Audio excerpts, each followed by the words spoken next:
কচু খেলে গলা ধরে এটা আমরা সবাই জানি, তাই ভয়ে আমরা অনেকেই খাই না। কিন্তু এইভাবে আমার কথা শুনে একবার ট্রাই করে দেখো, গলা তো ধরবেই না, উল্টে এত স্বাদ লাগবে যে বারবার কচু দিয়ে এটাই বানিয়ে খাবে। তবে এটা বর্ষাকালের সিজন ছাড়া বানানোটা একটু ইম্পসিবল, কারণ কচু তো সব সিজনে পাওয়া গেলেও ইলিশটা সব সিজনে পাওয়া যায় না। তো সেদিন বাবা বাজার থেকে এরকম বড় বড় দুটো শোলা কচু এনেছিল, তো মা এটাকে ভালো মতো পরিষ্কার করে কেটে নিচ্ছে।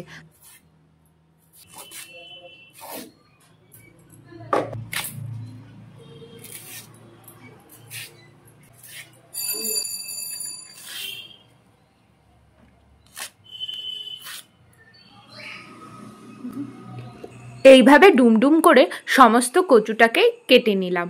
তো দেখো দেখতে কি সুন্দর লাগছে না? এইবার এটাকে প্রেসার কুকারের মধ্যে দিয়ে একটু ভাপিয়ে নেব জল দিয়ে, যাতে কচুর যে মুখ ধরার ব্যাপারটা থাকে সেটা অনেকটাই চলে যায়। এই দেখো ভাপিয়ে নেওয়ার পরে কচুটা একদম নরম হয়ে এইরকম হয়ে গেছিলো। আর সাথে নিয়ে নিয়েছি দুটো ইলিশের মাথা, যেটা আগের দিন যে ইলিশ পাতুরিটা দেখেছিলাম সেদিনই আনা মাছটা ছিল, সেটা আর কি মাথা দুটো রেখে দিয়েছিলাম এইটা খাবো বলে।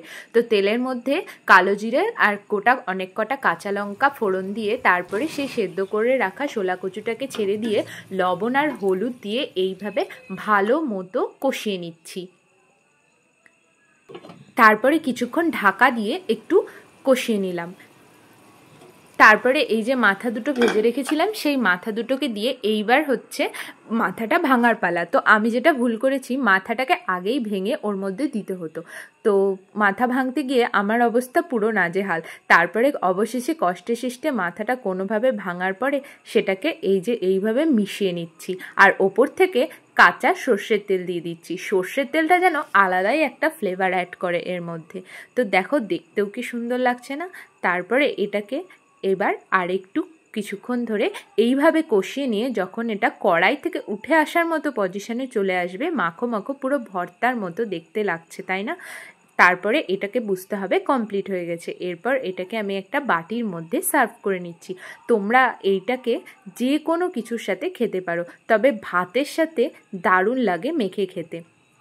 দেখো দেখতে কালারটাও ভালোই লাগছে, আর সবচেয়ে এটা যেটা খেতে ভালো লাগে সেটা হচ্ছে কাঁচা লঙ্কা দিয়ে। তো আমি তো সেদিন পুরো ভাতটাই এটা দিয়েই খেয়েছিলাম। তো কিছুটা মতো নিয়ে নিলাম আর কচুটাকে দিয়ে ভালো মতো ভাতের মধ্যে মেখে একটা গোটা কাঁচা লঙ্কাকে ওর মধ্যে ডলে নিয়ে, হ্যাঁ অবশ্য এর মধ্যে অনেকে একটু লেবুর রস দিয়ে খায়, বাট আমি লেবুটা পছন্দ করি না, তাই আমি লেবুটা খাইনি। তো এইভাবে খেয়ে দেখো, আমার কথা শুনে অবশ্যই তোমরা প্রেমে পড়ে যাবে।